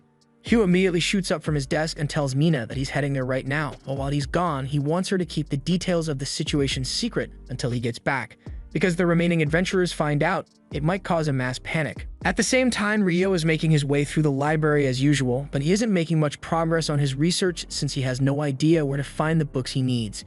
He really wishes Sarah were here since he's sure she'd know where to find the books he needs, and he's in luck because she happens to be standing in the next aisle over. Rio is elated to see her, so he walks over and explains that he's been trying to look into records of eclipses and tidal bores, but he has no idea where to look. Sarah says she'd be happy to help since she knows exactly where those records are. Personally, she thinks there's a connection between the eclipses and the tidal bores, because before the tidal bore occurred, there was an eclipse 2 days prior, and historically, the same pattern has repeated itself over and over. With that said, it took a ton of research for her to make that connection, so she wants to know why Rio is suddenly so interested in the topic. However, Rio can't exactly tell her that he fought a demon in the middle of town during the last eclipse, so he changes the subject and asks Sarah if she knows why magic stones change color. She knows Rio is hiding something, but she decides to let it go for now and explains that the color of a magic stone changes depending on how long the monster has lived. Rio already knew that, and that's part of the reason he's so interested in the tidal bore, because according to the reports, all the magic stones obtained from the tidal bore monsters were clear. Right now, people assume monsters come up from the lower levels during a tidal bore, but the clear magic stones indicate that all those monsters had only recently spawned in. Ria recalls that the records of all the other tidal bores reported the same clear magic stone phenomenon, and Rio is surprised because he didn't think such detailed records would be available here. Sarah tells him that the records are actually in pretty bad shape and they're all on parchment, so even the librarian don't know about them, but she knows exactly where they are, so she can show him if he'd like. Meanwhile, on the investigation team's end, they still haven't been able to figure out where they are, and considering the fact that they were teleported here, they aren't sure if they are even within the dungeon anymore at this point. Arthur asks the researchers if they've gotten any of their tools working again, and he is told that the transmitter is back online, so the surface team should be able to locate them now. The others think that means someone will come to rescue them, but Arthur isn't so sure about that. Abel asks him if there's something he's worried about, so Arthur explains that the air here just feels strange. If you had to describe it, it's similar to the feeling you get when you're inside the Sanctuary Square spell, and that spell is the ultimate defense, so it can deflect all magical and physical attacks. If this area is similar to that, then that means they've been trapped inside some kind of barrier to cut them off from the outside world. Abel is starting to understand the gravity of the situation, so he asks Lynn to use her probe spell to search the area for anything of note. Lynn does so, and her wind magic detects a large group of people around 500 meters away. To be exact, it's roughly 100 humans, but there are around a dozen life forms there that she doesn't recognize. That's certainly strange, but right now it's their only lead, so they start heading in the direction of the group. Meanwhile, back on the surface, Hugh has just been informed that the investigation team was teleported down to the 40th floor, and Hugh can't believe how unlucky this is because even if he were to gather every single adventurer in town for a rescue mission, they'd never be able to make it down that far. On top of that, they still aren't sure what caused the teleportation in the first place, so Christopher says it would be too risky to send anyone down there as things are now. They are just going to have to wait and pray that the investigation team is safe, but when we take a look at the team, they are anything but safe. Hellfire is raining down on Clive's research team, and while some of the mages were able to put up shields in time to defend themselves, many weren't so lucky. Clive is having a hard time understanding how things turned out like this, but he is certain about one thing. Those creatures that are attacking them match the description of the demons Clive read about once, and if they are truly as terrifying as the records mention, then they are screwed.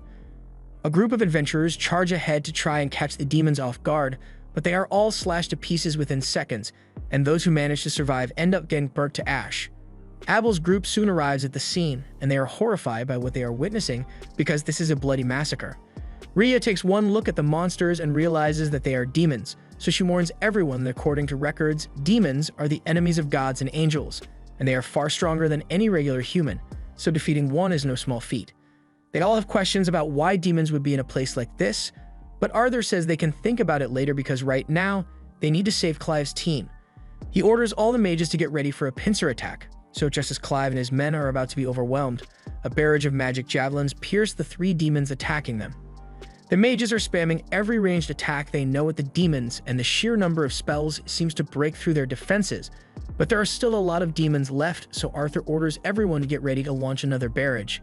The demons try to counterattack with their fireballs, but the mages already had a shield prepared, so they are about to launch their attack without interruption. With the way things are going, Arthur thinks it'd be possible to win if they could keep up this pace, but the mages have limited mana to work with, so they'll likely run out of mana before all the demons are defeated. When that happens, Abel and the others are going to have to take over, so he unsheaths his sword, and as he looks out onto the battlefield, he spots one demon that looks particularly menacing. He tells his team to charge in single file behind Warren, and as they make their way across the field, he shields them from all of flames. Once they are close enough, Abel begins cutting down the demons, and Lynn and Rhea start firing off spells to pierce them. They manage to take out most of the demons like this, but Lynn eventually collapses from mana exhaustion. Rhea doesn't have much mana to work with either, so Abel is on his own now. There are 6 demons left, but Rhea warns him that the boss over there is most likely a demon prince. A demon prince is the immature form of a demon lord, and there is no record of anyone aside from Akiro managing to defeat one. That isn't very encouraging, but Abel decides to go in anyway because he doesn't have much of a choice. These guys are definitely scary, but the terror he's feeling right now isn't as bad as the time he faced the griffin, so he can at least give it a shot. He manages to cut down 2 of the demons in one go, but that gets the demon prince's attention, so it fires an energy blast at Rhea and Lynn, forcing Warren to jump in to save them and knocking all 3 away.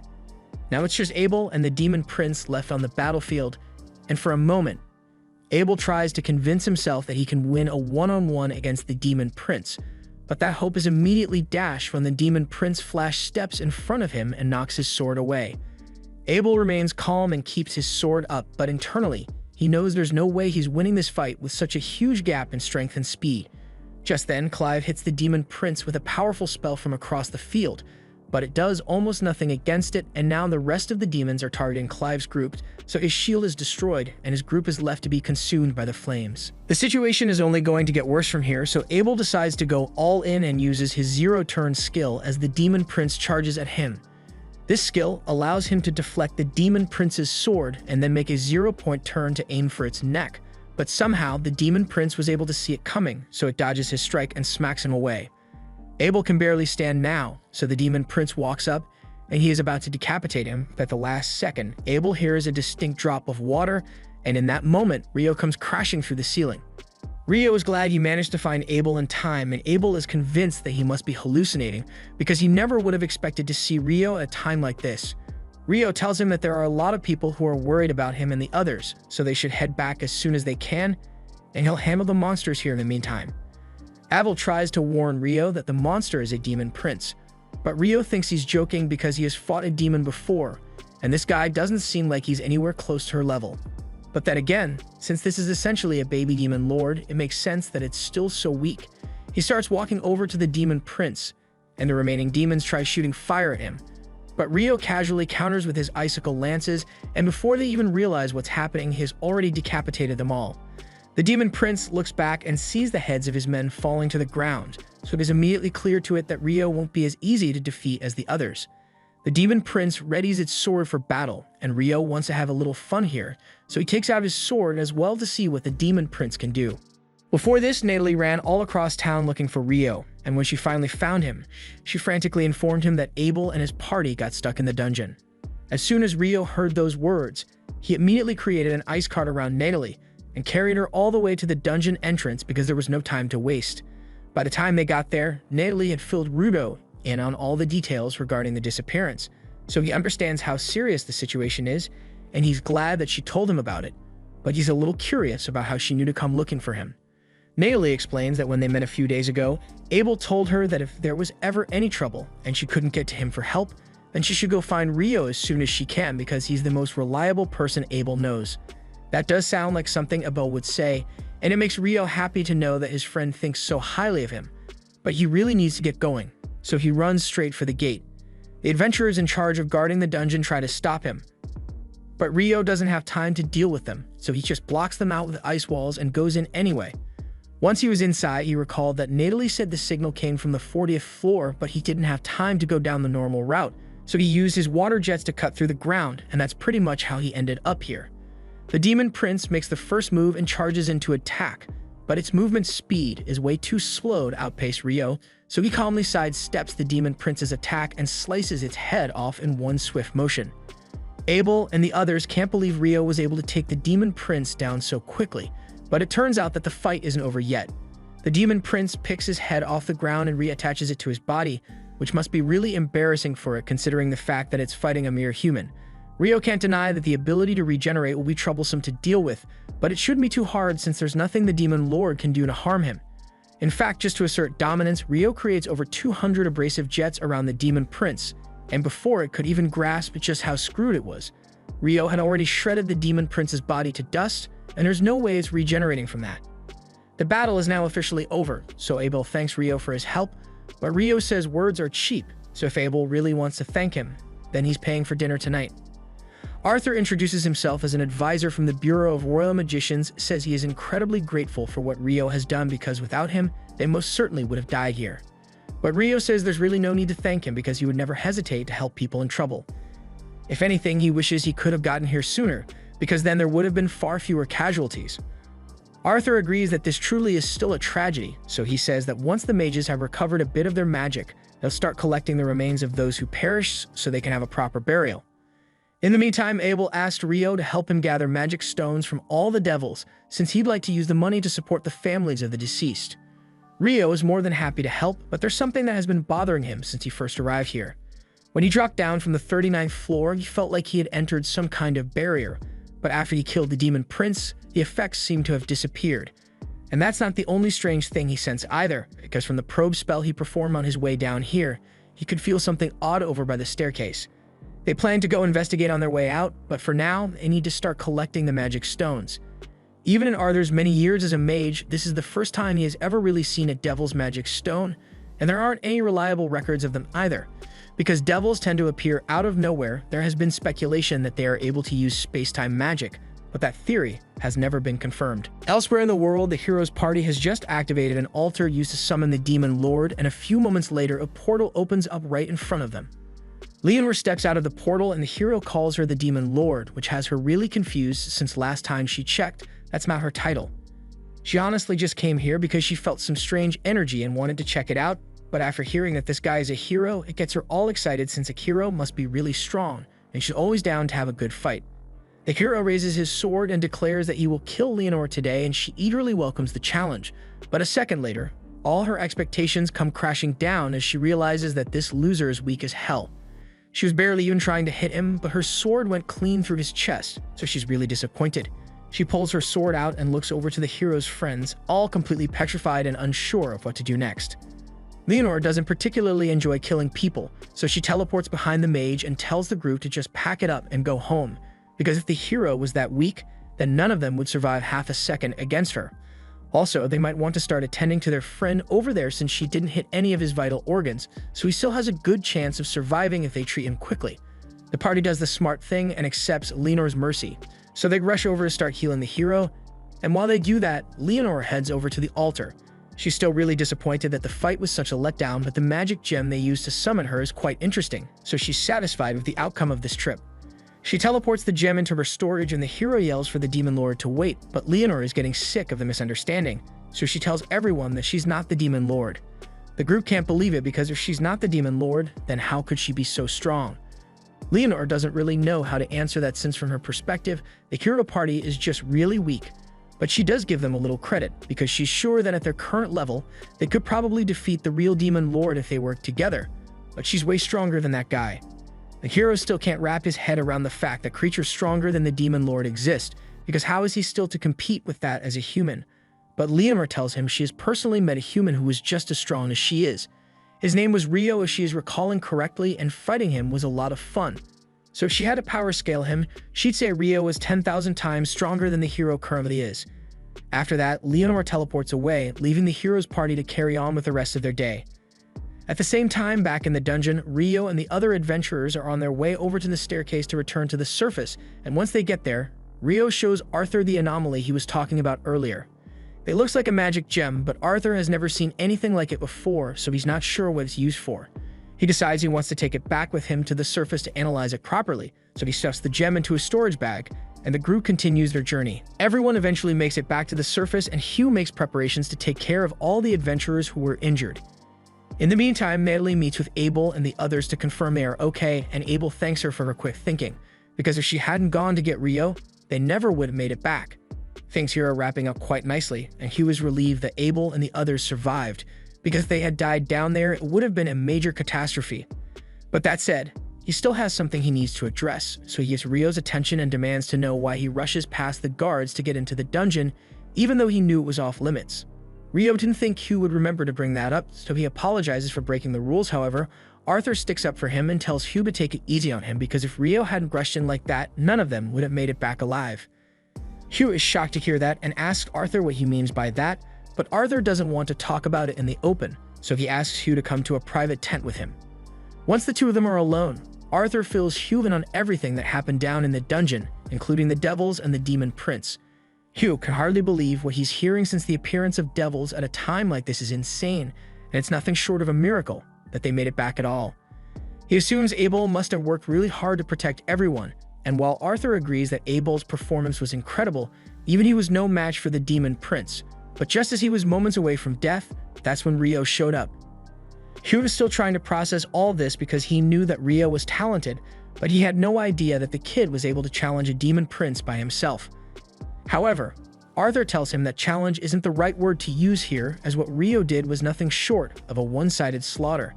He was able to eradicate the demon prince and all his remaining subordinates within seconds, and the level of magic he displayed was truly terrifying. After what he witnessed, Arthur tells Hugh that their top priority from now on should be ensuring that Rio stays on good terms with this country, because it'd be catastrophic for them if he were to become their enemy.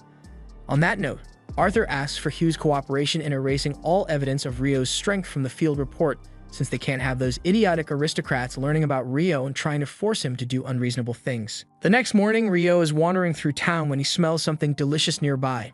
He follows the scent to a local restaurant that specializes in curry, and to his surprise, he finds Sarah already seated there. Sarah is just as shocked to see Rio here, but she can't blame him for coming since the curry here is the best. The two place their orders, and since they finally have a chance to chat, Sarah asks Rio where he lives. Rio explains that he's currently staying at the guild dorms, and she's surprised to hear that since only rookies live there, but Rio is still technically a rookie. He just happened to be promoted to D rank when he registered as an adventurer. Sarah is impressed since it's rare for people to get instant promotions, but she can tell that Rio is stronger than he looks, so it makes sense to her. Once the two are done with their meal, they head outside, and Rio asks Sarah if there's a reason he never sees her at the guild, even though she's an adventurer. It's kind of a long story, but basically she has a long-term contract in the royal capital, so she barely ever needs to go to the guild. She says she's the sword instructor for Margrave's Knight's Order, and since they are on the topic, she asks Rio if he has any plans after this, because she'd like to have a friendly match with him. A few minutes later, Rio and Sarah are in the training arena and are about to begin their battle. But before they start, Rio asks Sarah how she knew that he used a sword even though he's a mage. She explains that she could tell from the way he moved and his stance, plus it's not uncommon for a mage to fight with more than magic. The match begins and Sarah lunges forward at Rio with incredible speed, but he is able to react to it in time and counter. Sarah becomes really excited since practically no one has ever managed to dodge her strike on the first try. Rio was equally surprised since he wasn't expecting Sarah to be so fast, but she wasn't even going all out then, so she says she'll get serious now. Rio does his best to hold out against Sarah's relentless strikes, but he can barely keep up, and he is soon overwhelmed. Once the match is over, Sarah hugs Rio out of excitement because she had no idea that he was so talented. There aren't many people who can last that long against her, especially when she was using wind magic to boost her attack speed and Rio wasn't using any magic at all. She'd love to keep sparring with him, but she has a tutoring session with the Margrave's son soon, so she has to go. After saying goodbye to Sarah, Rio decides to head home, but along the way, he runs into Hugh. He and Rio are both heading back to the guild. Hugh asks him to get in since he has something to discuss, and it's about the incident with Rio running into the dungeon without permission. He tells Rio there's no need to be nervous because Arthur already filled him in on how much Rio contributed to saving the lives of the investigation team, so Hugh is really grateful. But the rules say he needs to punish Rio, so he tells Rio he has a job for him. Rio is a little confused since a mandatory job seems a little too lenient to be considered a punishment, but Hugh tells him not to read too much into it. He informs Rio that the job he will be taking is an escort mission, and it will involve a round trip to the city of Whitnash. The next day, Nils approaches Rio and says he has a favor to ask. His home village recently put out a hunting request, and he was hoping to accept it, but it's rated for only D rankers and above. That's why he wants Rio to form a party with him so he can accept the mission. Rio initially wasn't interested in the idea of taking on a mission since he doesn't need the reward money, but when he learns that they'll be fighting goblins and skeletons, he changes his mind and agrees to go on the mission because this will give him the perfect chance to bully some weak mobs. Nils isn't sure what Rio means by that, but he's glad that he agreed to help, so they all head over to the guild master's office to inform him that they'll be taking the mission. He was fine with letting them accept the mission, but he warns that two other parties have already failed to complete it. One was E rank, and the other D rank, but Ito finds it hard to believe that a D rank party would struggle so much against mere goblins and skeletons. However, according to reports, the mission didn't fail because of the monsters, it failed because the villagers there refused to cooperate. Essentially, it looks like a case of the village not liking outsiders, but Nils can't believe it because he grew up there and sure the people aren't particularly friendly, but they were never downright hostile to outsiders. He doesn't know why the villagers would behave that way, but there's no point in speculating. He just tells them to be really careful because the last party that failed the mission said they encountered around 30 skeletons, and they were severely injured, but with Rio on the team, they probably have nothing to worry about. He's still got a few days before he has to go on that escort mission to Whitnash, so there's plenty of time for him to finish the mission and get back. They set out immediately after getting the guild master's permission, and after half a day of walking, the group got to Nils' hometown Kailati. As soon as they arrived, the locals welcomed Nils back with warm smiles, which comes as a shock to Rio since he was convinced that Nils became an adventurer because he got banished from his village for something. Nils can't believe Rio would think so little of him, granted he did cause his fair share of trouble back in the day, but he doesn't want to talk about it.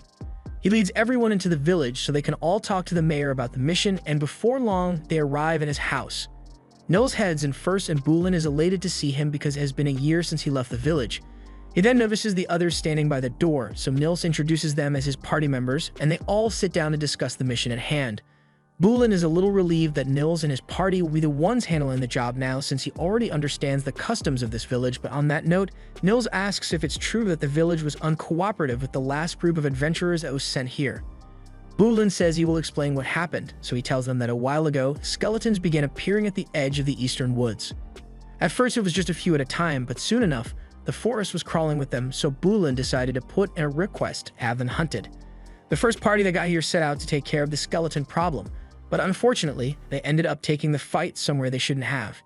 Nils freaks out upon hearing this and asks if they took the fight deep into the eastern forest, because he'd understand the villagers becoming hostile if something like that were to happen.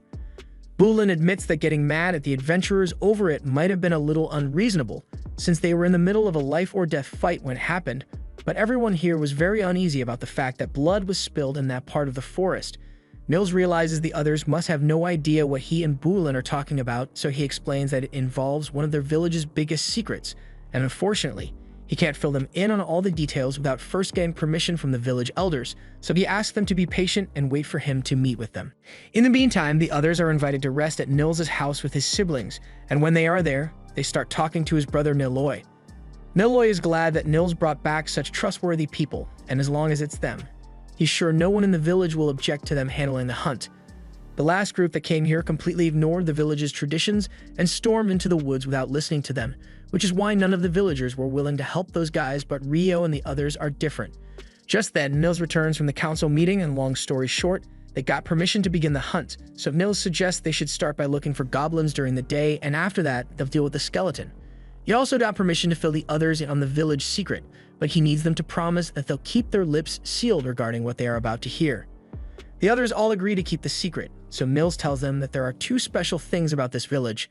One is the fact that they have a guardian beast in the eastern forest, and hearing this has everyone stunned because they had no idea that this village was under the protection of a guardian beast. Rio is particularly amazed because the guardian beast sounds like it'd be really powerful. He's even silently hoping that the beast turns evil for some reason, so he'll have an excuse to fight it. But when the others notice him lost in thought, he plays it off and changes the subject. He asks Nils what the other special thing about this village is, so Nils tells him it's the shrine, but the village elder said she wants to explain the details to them in person, so they'll have to wait till tomorrow. The next morning, the group heads out to the forest, and Bulin shows them the last place the goblins were spotted. Normally, a few goblins wouldn't be that much of an issue, but the village children usually play around here, and we all know what goblins do to children. Just then, Rio senses a group of goblins heading in this direction, so he warns everyone to get ready for a fight. There are around 10 in the group, so Nils suggests they should kill all but one so the survivor can lead them back to the nest. Rio agrees with the plan, so they all get into their hiding spots and wait for the goblin squad so they can ambush them. Once the goblins are close enough, Rio casts his Icebind spell on them, and looking at it from the goblin's perspective, this shit must have been terrifying. One minute you're walking through the forest with your homies, and the next you see Gob Jr. turn into a block of ice and get his head blown off a moment later. The last surviving goblin runs out of there as fast as it can, and Rio and the others chase after it until they eventually locate the goblin nest. The goblin is busy frantically explaining that its entire team just turned into ice for some reason, but a moment later is frozen solid as well. The remaining goblins then notice Rio and the others, and after hearing what they did to the patrol squad, these guys want nothing to do with them, so they start running away. However, Rio doesn't plan to leave any survivors this time, so he freezes the goblins all at once, and Nils and Amon rush in to smash them to pieces. Nils and Amon run up to the cave entrance, and they can hear something big approaching, so they both brace themselves for a fight, but to their horror, it turns out to be a goblin general, and there's no way they'd be able to beat it on their own. But fortunately, they aren't on their own. So Rio uses a stronger version of Icebind to pull the goblin down to the ground, and then he asks Nils to finish it off. Having Rio here kind of feels like cheating, but who cares about that? They just killed a goblin general, and its core is worth a lot of money. They return to town, and a little while later, they are introduced to Nasu, the village elder. She has already heard about how the group took down a goblin general. They still got a lot left to do, so she tells everyone to follow her so they can go meet the guardian beast. They eventually arrive at the cave, and Rio is excited to finally encounter a guardian beast. But his excitement drops when he realizes that the beast isn't evil, so he won't be fighting it anytime soon. The beast takes a look at the boys that Nasu brought to handle a hunting mission, and it all seems pretty standard to him. But then he spots Rio and his whole demeanor changes. He introduces himself to Rio as Nkuzan, and both Nasu and Bulan can hardly believe it since the guardian beast has never told anyone his name before. Nkuzan admits that he usually doesn't mention his name because humans almost never pronounce it right, but he felt like it'd be disrespectful to keep his name hidden in the presence of someone like Rio. Rio doesn't understand why a guardian beast is being so polite towards him, so Nkuzan explains that he is part Fae, and for some reason being in the presence of Rio makes him feel pleasant. Rio recalls that Sarah mentioned something about the Fairy King liking him as well, so he wonders if he has some kind of physical trait that fairies find appealing. For now, Rio thanks Nkuzan for the compliment, but Nkuzan says he should be the one thanking him, because meeting Rio makes him feel like he could live another 1,000 years without issue. Now, regarding the hunting mission that they were entrusted with, Nkuzan tells the group that there are around 30 skeletons around the shrine, and there's a really big one inside, but he's been using his power to keep it sealed for the time being. So once they've successfully defeated all the skeletons outside the shrine, then Nkuzan will release it so they can finish the job. The group immediately heads over to the shrine, and Ito wastes no time using light magic to exorcise the skeleton out front, but now they have to deal with the one in there. They open the doors, and to their surprise, they come face to face with an arch skeleton being held within the shrine, and Nkuzan wasn't joking about this thing being big. Rio uses his magic to create ice hammers for Amon and Nils, and he then gives Nkuzan the signal to release the skeleton. Soon after, it comes charging out at them, so Rio creates a sheet of ice on the ground to make it fall over so Nils and Amon can attack. The skeleton quickly realizes that it is outmatched, so it tries crawling away, but the ice Rio created was specifically made to be as slippery as possible, so it's not going to get very far. It soon falls to the ground again after slipping on the ice, so Nils takes the opportunity and aims straight for its neck, snapping it clean in half. After that, they all head inside to check out the shrine, and Nasu is excited because this is the first time she's ever actually been in here. Upon entry, they find a statue of the Earth Mother Goddess, but strangely, the jewel embedded in it is cracked. Nasu immediately realizes what must have happened since this jewel was meant to be brilliant and shiny, but something clearly went wrong. She recalls that a while ago, Nkuzan mentioned something about sensing some strange energy in the area, so this shrine must have been the source of it. That energy is probably also the reason for all the recent monsters spawning out of nowhere, so Nasu puts a proper seal on the shrine to prevent this kind of thing from happening again. Now that their mission has been completed, Rio and the others say goodbye to the villagers and begin heading back to Loon, but along the way, Nils and Ito realize that it has almost been a year since they became adventurers, so they won't be able to stay in the guild dorms anymore. Rio and Amon still have some time before they need to find new housing, but Ito and Nils were thinking about buying a home, so they ask if the others would like to come live with them. Amon immediately accepts the offer since he enjoys living with Nils and Ito, but Rio says he will have to think about it because he has a few things he needs to consider first. Meanwhile, back in Loon, Hugh was asking Abel to fill in for him as a representative at the Whitnash Open Port Festival. Normally, he would have asked Phelps to do it, but he's busy with his other duties at the moment, so Abel is the only other option.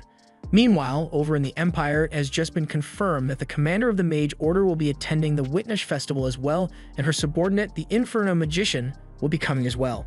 The day of Rio's departure for Whitnash eventually arrives, and by sheer coincidence, Nils, Ito, and Amon were assigned to escort the merchant as well, so they all have fun talking and enjoying the scenery along the way.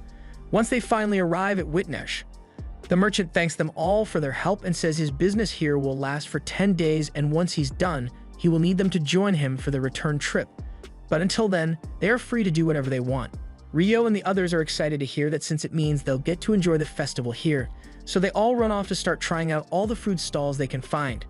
The next morning, the Imperial envoy arrives in Whitnash as well, but they get caught in a little delay because one of the nobles ahead of them forgot his papers, so the guards are trying to verify his identity, and it may take a while. Oscar is a little frustrated that he is stuck in line because of someone else's incompetence, but hey, it's not like he can do anything about it, so he decides to just wait. While he and Jurgen are sitting in the carriage, Jurgen asks about the purpose of this mission, and technically they are just here for the festival, but Oscar finds it hard to believe that the king would send him and the commander here just to enjoy the festivities. There's no way to be sure of the king's true intentions, but he thinks it's possible that the king wants to get some dirty work done while Princess Fiona is here. The king has always doted on the princess, both because she is his youngest daughter and because she is exceptionally talented for her age, so he may be trying to spare her from having to witness the true brutality of being a ruler for now. As for what that brutality might entail, Oscar's guess is as good as anyone else's, but there's a possibility that the Emperor might want to eliminate the nobles who oppose the royal family. That said, officially, Oscar's only job here is to guard Fiona, so the Emperor's plans are none of his business. Later that night, a banquet is held, with both Prince Conrad and Princess Fiona in attendance, drawing all the nobles together. Conrad apologizes to his sister for dragging her along since he knows she doesn't like these kinds of gatherings, but she says it's not a big deal. Conrad is sure she must be exhausted, so he tells her he can handle the rest of the event by himself. So Fiona is free to go to bed, and that's the best news she has heard all day. She immediately collapses into her bed, and her maid, Marie, helps her loosen her dress. Fiona really hates having to go to all these fancy banquets because she's much more comfortable practicing in the training yard. She has no idea how her brother manages to handle the constant stream of guests while still finding time to look out for her, and it's hard to believe that he's only 3 years older than her. She wishes she had his level of charisma, but Marie reminds her that she has her own talent. There's almost no one in the nation who can compare to her when it comes to sword skills or magic, and she should be proud of that. The next day, Rio and the others head out to enjoy the festival some more, but as the parade is passing through, they notice Abel sitting in the special guest bleachers, and he looks really nervous because Princess Fiona is sitting right next to him. Just then, Rio happens to spot Rhea and the rest of Abel's party, so he asks them why Abel is up there sitting with the princess. Rhea explains that Abel was asked to fill in for the guild master as a representative for the festival, but that's only until Hugh arrives in a few days. Lynn looks over to the stands, and she can tell that there's a powerful wind barrier in place to protect the guests, but it's several times thicker than what a normal barrier should be. Apparently, the Lord of Witness's family owns a magical device that can generate powerful barriers, but has terrible fuel efficiency, so it costs a lot of money to keep it running. Normally, they wouldn't use them, but with the imperial family present, they need to bust out as many defensive measures as possible, because if something were to happen to someone like Princess Fiona, it could start a war. Speaking of the princess, Rhea recalls that Fiona is the commander of the Empire's magic division, and if she's here, then that must mean her lieutenant, the Inferno magician Oscar, must be here as well. Rio thinks that name is really cool, so he asks Rhea to tell him more about this Inferno magician, and she explains that he is a magician capable of incinerating 1,000 troops in an instant. He even once killed a wyvern in a single attack, something that would be impossible for any other magician, excluding Rio. After everything Rhea has heard about him, she'd rather not get involved with Oscar, and she warns Rio and the others to stay away from him as well, but literally 10 seconds later, Rio accidentally bumps into Oscar on the street. Granted, he has no idea that this person is the Inferno magician that Rhea just mentioned, so he simply apologizes and continues walking with his friends. Oscar pauses for a moment because he can tell that there's something strange about Rio, but he can't put his finger on it. However, before he could spend any more time thinking about it, Jurgen calls him over because they still have a lot of work to do. And that work involves going around the festival and buying all kinds of food from the stalls. Fiona practically begged Oscar to do this for her because as a princess, she's required to stay in the stands for the entire duration of the parade, and she didn't want to miss out on all the tasty street food. There's still a long list of stuff to get, so Jurgen tells him to hurry up because they need to have it all ready by the time Fiona returns to the castle. Meanwhile, over by the stands, Abel runs into Prince Conrad, and Conrad recognizes him as the adventurer who was sent as the guild master's proxy, but he asks if they have met before because Abel resembles someone Conrad once knew. Abel tells him it's probably just a coincidence, but that aside, there's something he wanted to discuss with Conrad. He mentions that Princess Fiona really caught his attention earlier, and Conrad jokingly asks if that means Abel is interested in her, but he is much more interested in the fact that if Fiona is here, then the Inferno mage, Oscar, must be around as well, and he thinks it's a little strange for the Empire to bring their strongest military asset to a festival for no reason. There's clearly something going on here, but Conrad says he's not at liberty to discuss such matters with Abel, so he will have to excuse himself for now. A little while later, Fiona returns to her room and collapses on her bed because she's exhausted again, but a few moments later there's a knock at her door and both Jurgen and Oscar come in with the food they bought for her. Oscar is just as exhausted as Fiona since he hates having to go through large crowds. He even almost ran into a kid, but the boy was surprisingly quick, so neither of them actually collided. Fiona is a bit intrigued because it's rare for Oscar to give praise to randoms like that, but Oscar could tell that Rio is no ordinary person. Anyway, Oscar serves Fiona the street food and uses a bit of his magic to heat it up, and she is really grateful, so while referring to Oscar as master, she thanks him for his help. Oscar reminds her that she can't keep calling him master because he's technically her subordinate, but Fiona says Marie and Jurgen already know about their relationship, so it shouldn't be a problem. The next morning, the festival continues and Rio's group is out having fun again. They decided to enter an archery contest, and Amon goes up first, but he absolutely sucks with a bow, so he's nowhere near hitting that target. Next up is Ito, so he walks up to his post, but he is just as bad as Amon was. Rio was having fun watching the contest, but then he realizes that Nils didn't sign up for the contest, so he asks him why. Nils explains that he has never touched a bow in his entire life, so he already knows there's no way he'd be able to hit the target, and Abel happens to overhear Nils' story, so he starts chuckling to himself. Rio tells him it's not nice to laugh at people for their lack of skill, and he apologizes, but he wasn't actually laughing at Nils, he was laughing because it reminded him of his younger self when he was terrible with the bow. A few moments later, it's Abel's turn to take part in the contest, so he steps up and takes aim, getting a perfect bullseye on the first try. He walks off stage with a smile on his face, but that smile quickly fades once the rest of his party shows up because he had technically promised to spend the day with Rhea, but he totally forgot, so she's pissed. Meanwhile, back in Loon, Sarah has been going all around town looking for Rio because she wants to see him again. She already checked all of his usual spots, but there's still no sign of him, so she decides to head to the guild to see if he's there. Nina is surprised to see Sarah here since it's rare for her to come to the guild, so she asks what's up. Sarah explains that she has been looking for Rio all day, but she's had no luck finding him, so she was hoping Nina would know where he is. Nina explains that Rio is actually out of town on a mission right now, and Sarah assumes that means he will be back by tomorrow, but Nina corrects her and says Rio actually won't return for a while. As soon as Sarah hears this, her heart drops at the thought of not being able to see Rio again, so she asks Nina how long he will be gone. Nina tells her she's not exactly sure, but it's going to be at least a week before he gets back, and Sarah is disappointed, but she appreciates Nina's help and thanks her before leaving.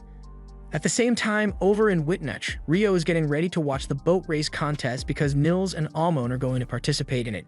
However, it turns out that Dan is here as well, and he and Nils still have some major beef going on, so things are going to get a lot more interesting. As the race begins, Fiona and her group watch from a distance, and Fiona wonders why there are separate races for the adventurers and civilians. So Marie explains that the adventurers are allowed to attack one another without penalty here, so it's a little too dangerous for regular people. Although magic is still strictly prohibited.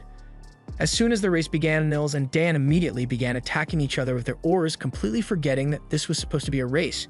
They somehow managed to maintain a lead on the rest of the competition for most of the race, but in the final stretch, both Dan and Nils break their oars, so they snatch the oars from their companions so they can continue fighting. Then they break those oars as well and resort to using their fists, all while the rest of the competitors sail past them. But even after all the others have passed them, Nils and Dan keep fighting until they eventually capsize both of their boats. They may have lost the race, but they do win a trophy for entertaining the audience so much with their antics, which they then proceed to fight over that as well. Rio and the others decide to leave Nils to settle his grudge, and in the meantime, they go check out the boat show. Heuven arrived in Witnach by this point, so when he spots the group, he tells them all about the advancements that went into this thing. It runs on magic stones and alchemy, using both wind and water magic to propel itself through the water. And though Hugh has never actually seen it in action, it had better be good because it cost 370 billion to make. After that, Rio, Amon, and Ito head to a weapons shop since Ito has been meaning to get himself a weapon so he will be useful in combat. However, he sucks at using a bow, so the shopkeeper suggests something better: a crossbow with a switch on it. This baby can rapid-fire crossbow bolts to Swiss cheese your opponent, so aiming isn't really necessary, which makes it perfect for Ito. Later that night, another banquet is held at the castle, and Abel is once again asked to fill in for the guild master, so he is attending as well. He feels a little uneasy since he wasn't allowed to bring any weapons with him to the event, but with a barrier in place, he doubts he will have to worry about any attacks. But about that, in the barrier room, one of the technicians notices that something is wrong with the barrier artifact, and at this rate, the banquet's entire defense system is going to collapse, so he's about to go find someone to fix it. However, before he could do that, he was taken out by a mysterious group of people, and as soon as the barrier came down, the banquet was attacked. This was the end of episode 10. Subscribe to not miss the next part.